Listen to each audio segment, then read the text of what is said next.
Welcome to this episode of The Balanced Mind, where we journey through the intriguing intersection of behavioral, mental, and emotional well-being and uncover those factors profoundly impact our professional outcomes. That's the words from our introduction. I thought I'd start with that today. Hello, Richard. How are you? I'm well, thank you, Kim. How are you? Yeah, I'm very good, thank you. I hear you're very excited by today's topic. So, yes, let's just dive straight in. Why your vision matters. Go. Yeah, I think those of you on this podcast who know me will now be sinking down into your chairs because this for me this is the thing that we always come back to. Whenever there is a significant issue, challenge, problem, decision to be made, for me it's always okay. Well, we go back to the vision. When I first start working with with a client, an accountant, then it's I will be called in for all sorts of different reasons. Get called in because they want to get more clients or sort their team out or address their systems and processes, whatever they see the challenge as. And I'll go, we can do that, but we're going to have to start with you, because if you're not completely clear on what your vision is, what your goals are, what your values are, and how you are going to achieve those, then how can you be making any of the decisions? How can you be influencing anybody else in the right direction? So Yeah. we start with vision, and if you don't want to start there, then we're not really going to start anywhere else. It's just, I think it's one of those things that has suffered because of the wider consultancy world. It's something that's become a bit of a consultant stereotype. Yeah, particularly in business. Yeah, we throw the word vision around. Um, and as a consequence, people can sigh a bit when you start talking about it. But what we're talking about here is really the reason why you do what you do, and the point you want to get to, what drives you on. We all the vision. I think a vision is a deeply personal thing, or can be a deeply personal thing. And there's no such thing as a wrong vision. But if you are, without a vision, where are you going? How do you ensure that you have focus? How do you ensure that you have drive? Yeah, where does the passion in the business come from? And without those focus, drive, passion, what sort of business have you got? It's not a business; it's just a job. It is interesting you say that. I was having a conversation the other day, and actually, the vision is, as you rightly say, is deeply personal. But it doesn't have to be business focused. No. And it's got to, I think you also alluded to the fact that it's got to be tied to your values. For me, it almost starts with your values. What's important to you?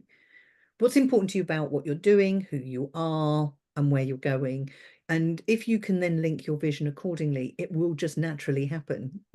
It's almost like the goals are it's super, super incidental, because this is your value set. This is driving you anyway with everything you're doing. So it ties with your vision. You don't need to worry too much about the in between. Now, that's my world, not the accountant's world. But one of the challenges I personally have found is that some people just they can't do it. They can't envisage a future. They are unable to go that far ahead. How do you cope with that? How do you help them through the envisioning process? In my experience, it's a matter of how far back you can take them, because when you start the conversations off around vision, there can be an assumption about what you're talking about. So, if I say, what's your vision? Then they will go, okay, so do you mean how big is this firm going to be? How many clients are we going to have? How many staff we have? I'm going, not unless that's specifically your vision. That may be an objective along the way. But no, why are you here? Why have you set up? Why did you set up your own business? Now they might go, okay, well I set up my own business because I got fired at the last one. Okay, that's fine. But having done that, when you've been fired, you came in, you sat down, you didn't just go, oh, I've been fired, and then carry on doing what you were doing before, because you were setting up your own place. You had what influenced the desk that you bought, or the offices that you had, or the sort of clients that you started talking to.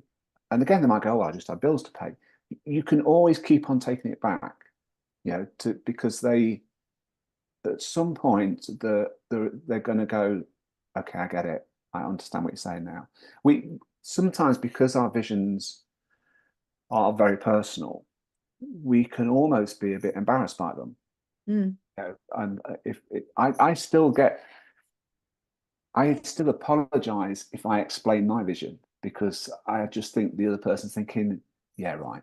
Yeah, I mean, the vision that we have for this business, I have for this business, is around creating better lives for accountants.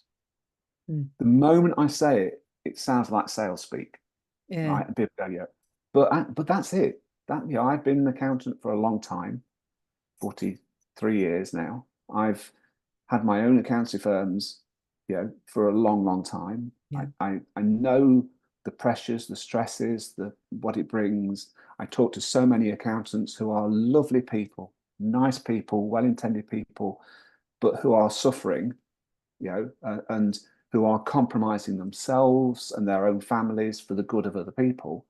And I want to change that, because it's not fair. And I know you can change it, because we've successfully changed it. So that's my vision. But the moment I say it, and it's a very, very, for me, it's a very powerful thing. It drives us on. But the moment I say it, it sounds trite. But actually, it doesn't matter how other people interpret it. It's the fact is, I know that's my vision, and that designs and drives everything I do. Which is why I say, if you haven't got one, how do you know? The other people might go, well, that's weird. And some people's visions will be very tangible things, about the size of the firm or the car they want to buy.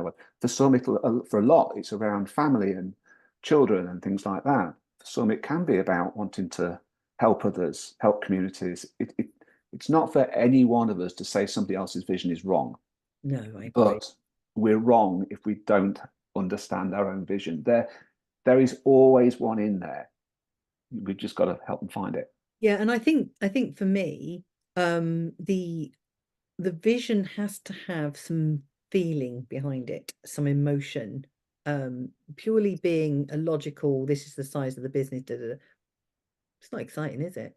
It No. might stay you in the short term, and maybe money excites you, but there will come a point where it doesn't. And your vision is much longer lasting than that. Mine is a bit esoteric. Mine's to raise the vibration of the planet. Now, that's enormous vision. It doesn't mean to say I have to, do it in my lifetime. I think that's my vision. And the reason I say raise the vibration is because while people are stuck in the mire of stuckness, not being happy, struggling, it's just such a heavy energy. Even our body reflects that. People who are feeling low or depressed, their body language are like this. I want to lift them and raise them up. I want, and if you do that for one person, it'll start to radiate out. So it's just the way I'm looking at it. That's the whole quantum theory, the idea that, butterflies' wings in one side of the world can cause a storm in another, the whole chaos theory. It's that idea. But so if you have everybody suddenly starting to lift, then that's my mission. And that's exciting, letting people realize they haven't got to live where they have. And that vision really means something for me. So it means it drives, like you say, everything you do. So when I'm deciding what I'm going to be putting out, it's about, the whole thing is how can I lift the person who's with me. I'm not saying I'm brilliant at it yet, but I'm still quite new to it. So, it's only 3-4 years in. So watch this space. But I do think it's got to have some, and if you don't want to call it feelings and emotions, call it an inner drive, something that's positive for you, because it's got to give to you as well. It's not about necessarily others and what you're doing for them. It's about something for you as well. Because let's face it, why work the way we do unless there's something other than just money? Just my opinion. Yeah, well, certainly, if someone says to me their vision is to have a £1 million practice, for instance, then I'll say, okay, so when you get to £1 million, is that it? Are we done? Or will you want to go to 2 million? And I'll go, yeah, I'll probably want to go to 2 million. I go, so it's not a vision, it's a goal. There's nothing wrong with that, but that's not a vision. Your vision, there's something behind that. When you say £1 million practice, Yeah. there are intangibles that are causing you to pull that figure out. It may be that at that point you feel you've earned the respect of your peers, for instance, or maybe the respect of your parents. Yeah, okay, now we're starting to get closer to the intangibles and what's really driving you. It may be at £1 million, you know that you can give your family the life that you've always wanted to give. So behind that goal, if we keep exploring that, there these deeper, as you say, the emotional side of it, which is where the real power comes from, Yes. that that's sitting there. And if we can find that, you don't have to share it. I don't suggest to people they stick their vision on their website, or I think sometimes it can be good to share it with your colleagues, with your team, etc., because your vision does lead onto your values, and that leads onto the culture that you're trying to be to build. But you don't have to. It depends on your. But you yourself have got to be clear on what that vision is, and be able to keep it clear, because there will be times in life where it gets clouded and things happen that yeah, and when it gets to that point, you've got to recognize that and go, okay, I need to step back for a bit, just have a quiet moment, just explore. Visions can change, circumstances change, visions can change, Yeah. but we should always know what that vision is that we're working on, because it is, we do a tough job. It's a pressured job. It always will be. It's deadlines. It's important stuff. It's compliance. It's always going to be a hard job. We don't understand why we're doing it. It's harder. But to have that clarity of vision, that's what drives us through those challenges and those barriers, and it's what helps us to bring the right people along with us. It does. And I think, and I was talking from the values, but you're right, the vision, I don't know what comes first, vision or values, but either way, the double V's. um, when you've got it, it makes a whole raft of other things much easier. One of the things that very often happens in all businesses, but is overwhelmed, is there's so many deadlines, pressing deadlines, all trying to achieve the same thing. What do I do first? This makes it a lot clearer in terms of decision making on a day-to-day basis, I think. And the bigger decisions just become easier, because if it's not meeting with your values and your vision, then why are you doing it? And it may be you still go ahead. I've no idea. Depends what it is. Only you can tell. But it does help you start to eliminate the wheat from the chaff. Yeah. It never sounds right. So it does help to sort out more and more of what's going on in your world, doesn't it? I think so. I think it ensures that your decision making is a big thing when you're running a business, or even when you're working in a professional business like this. Making the right decisions every day, they be big decisions, small decisions, but making the right decisions every day just makes your day easier, makes it far more effective, far more efficient. And if you have that clarity of vision and values, then that provides that foundation for that decision making. Yeah. Yeah. If we're making the decisions purely on monetary grounds, or even worse, making those decisions based on what other people are telling us, who's shouting loudest and all this sort of thing, then we run the risk of making decisions that are contrary to what it is that we ourselves are trying to achieve. Yeah, it's a very We good have, point. for me, it's really important to have that vision, to have that understanding of your values, and to then have to build your own rule book around those, that says this is what we do and this is what we don't do. And I know that that's consistent with that vision and that values. And if you then apply that rule book, that's when you bring that clarity to your business, and Mm. you attract to you people who agree with that. Yeah, so you don't end up with the wrong team or with the wrong clients. Now, other people will disagree with that. Absolutely fine, but hey, it's not their business, it's mine. You Mm. know, and you will know, I've said it many times, it's your own business. You can do what the hell you like with it. And if it's a success, well done you. And if it's failed, well, hold your hand up, because you didn't get that right and you need to change something. But rather like on the previous podcast when we were talking about this, the whole thing about imposter syndrome and all the rest of it, we've got to be prepared to go, this is me. I'm trying to be the best version of me. This is my vision. This is my values. This is rules. If you like it, brilliant. If you don't, that's fine. But probably go and work with somebody else. Nothing wrong with that. Mm. So once you've managed to, I was going to say, pull out that vision from them, how do you then get them to start to use that inner framework? If you do indeed, I don't know. No, very much do. I mean, I have this. We talk about a 9-step process to a 5-star firm, of which the first 3 steps are around leadership, the next 3 steps are around the internals of the firm, so the team and the systems processes, and the final 3 steps are the externals, the brand and clients and growth. So those first 3, where we're looking at leadership, it starts with vision and values, get those clear first, then look at how, as a leader, we use those to influence decisions and influence people, and then create the action plan off the back of that. Mm. And then you've got something to take to the team and go, this is what we're doing and this is why we're doing it. So it's that conversation around, first of all, making sure that the thing about the vision and the values is it helps you to understand who you are. And I think you have to understand that first, because who you are will shape what sort of business you want.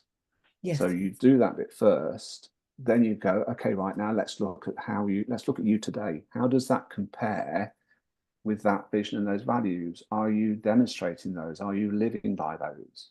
Or are you then, because it's okay having a vision and values, but if you then don't apply them, if you then go, well, that's a brilliant vision, but actually accountants are supposed to live in this box, so therefore I'll push that to one side and live in the box. Well, you're not living your vision. So it might look great on the wall, but it's not doing anything.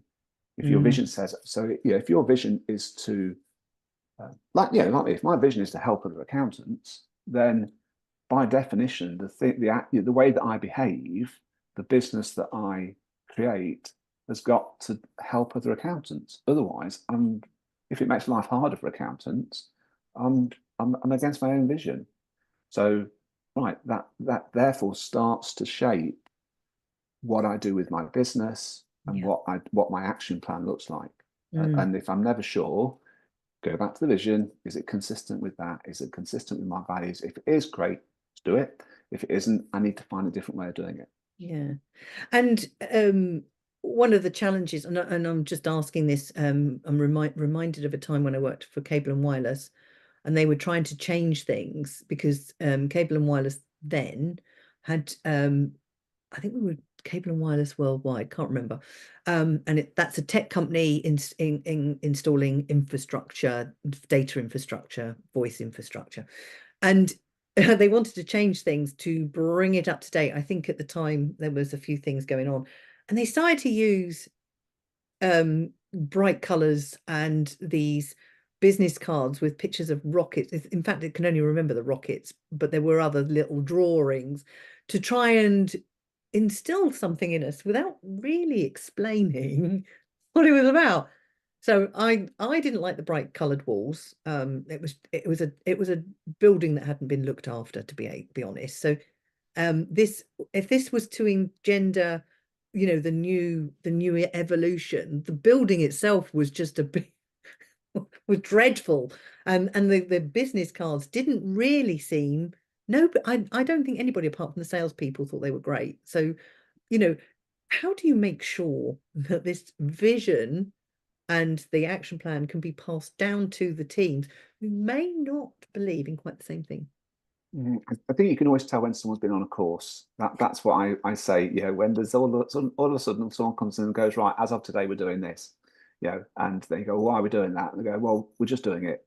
So if your vision is to have a firm that is exciting and different and positive and inspires your clients, and so therefore you put rockets on your wall and you paint your walls yellow, and then when people walk in and they go, what's that about? You can go, it's about this, and I'm really excited. What do you think? And the right people will go, yeah, great. And the wrong people go, I think I need another accountant. That's fine. But then if you just do it because the marketing department have told you to do it, when they come in and they go, what's this about? You'll go, yeah, I don't know myself. What do you think? It looks a bit naff to me. Yeah, and it's an entirely different thing. So I think that if you are clear on your vision, you can quite naturally explain it to other people, Yes. and actually you want to explain it, you want to share it, certainly with your team, with your clients. You want them to come in and go, what's that about then? I'm glad you asked. I can tell you. If you don't have that enthusiasm for it, either you're not representing it right, or again, you've not been clear in the first place. If you're just doing it, it goes back to this thing about, is this something that you love doing? Is this something that you're inspired by, or is it just a job? You know, if someone's told you to stick rockets on the wall and you've stuck rockets on the wall, it's just a job. Go and find something a bit more interesting. But if you know, come in and gone, guys, you're going to love this. We're going to stick rockets on the wall, and everyone will go, why are we doing that? Okay, let me tell you why we're doing that. So I think it highlights just how important that vision is. That you know, it's such a fundamental driver to behaviour and to others. And it goes back to this basic point that you know it's you reflecting what you're all about, what your passion is, what your interest is.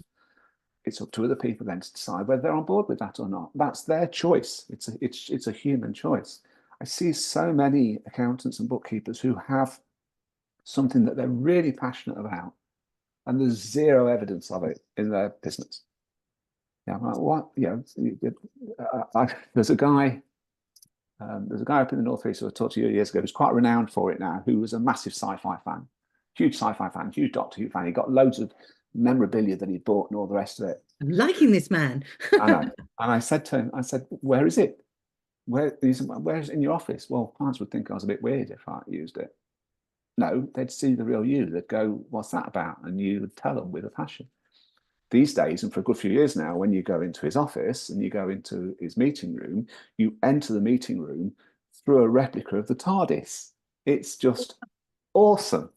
And this guy and his business are quite literally zooming, because it's him and it's the passion that it's about, and it attracts people who share. They don't have to necessarily share Doctor Who, I love Doctor Who, but they share someone who's willing to personalize it and prepared to put themselves out there. And because he then has that energy and that drive, that reflects on them. So they get an accountant with energy and drive. It's almost about being honest about this is me. If we all try, we all hide in the fortunately, we don't all hide in three-piece suits these days, but it's that model. We also dress like an accountant, behave like an accountant, and then complain because no one can tell any different we are to anybody else. Yeah. Fine. The one unique thing in every single firm is the person and the people. Absolutely unique. If we don't bring that uniqueness to the table, we're missing a trick apart from anything else. But Yeah. we're almost trying to fool ourselves. We're trying to be somebody different at work. Yeah. That's really interesting. I mean, I'm as you're talking, I'm thinking, how can I bring the enterprise into my world? Maybe not. Maybe that's the thing. If I could do that trick where they suddenly rematerialize in a different place, that would be dead handy for Oh, going out of London.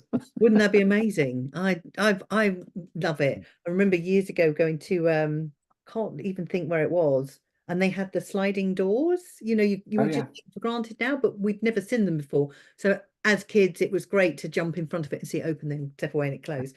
But of course, that came from Star Trek. That's where it came from, and I was like, yes, loving that.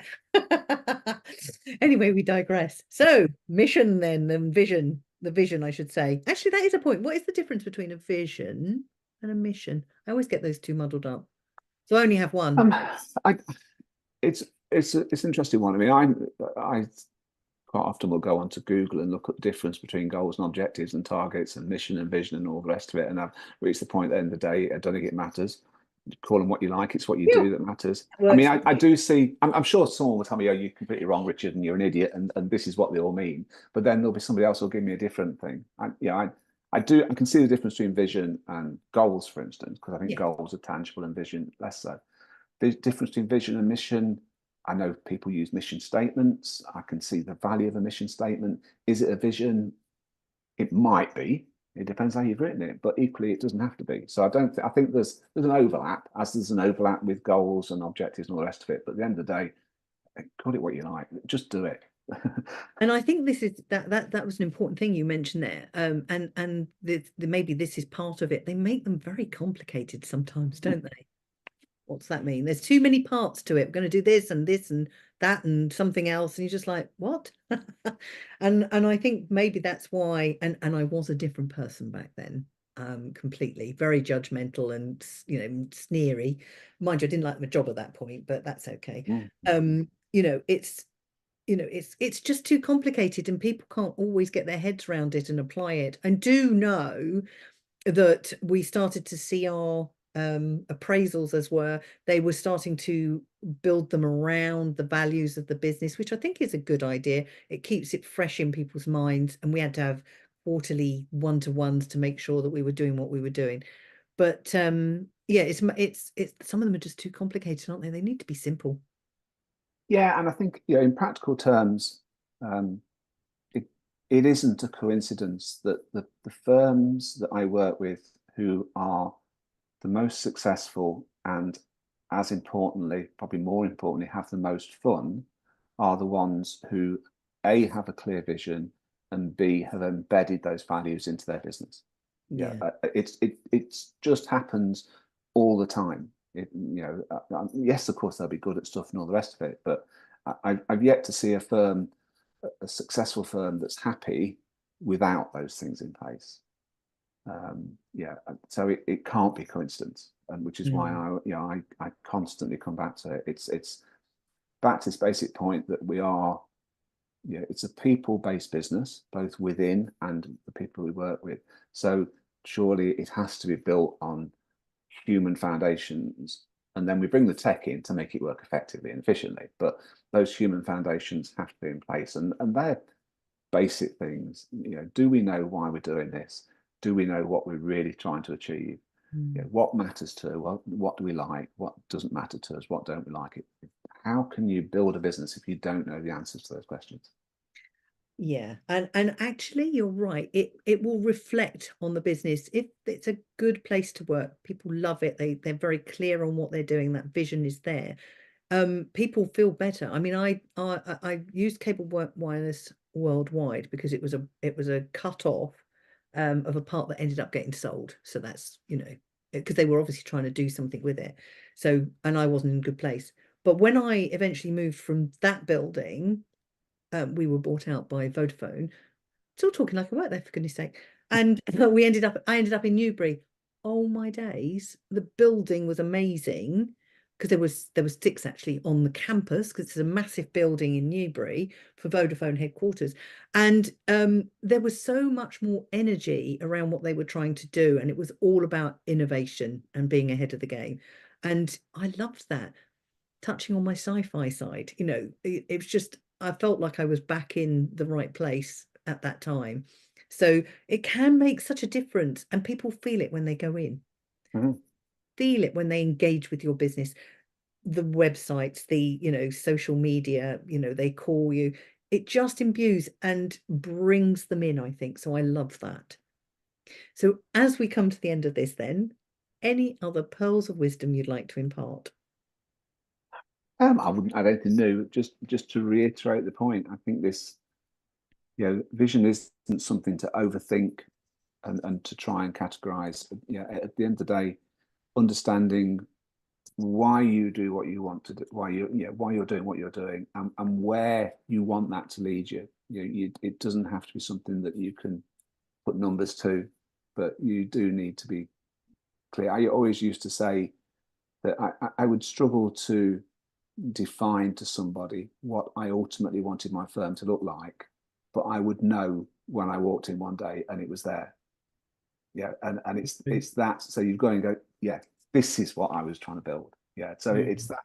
As long as you understand that's inside you, ultimately what you share is yeah, can be almost a strategic decision, but it's you've got to know what you're all about here.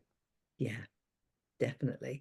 So I'm just a little side note on that. As I say, as we come to the end, is I'd say do more and more of what you love, and that is what the vision does for you.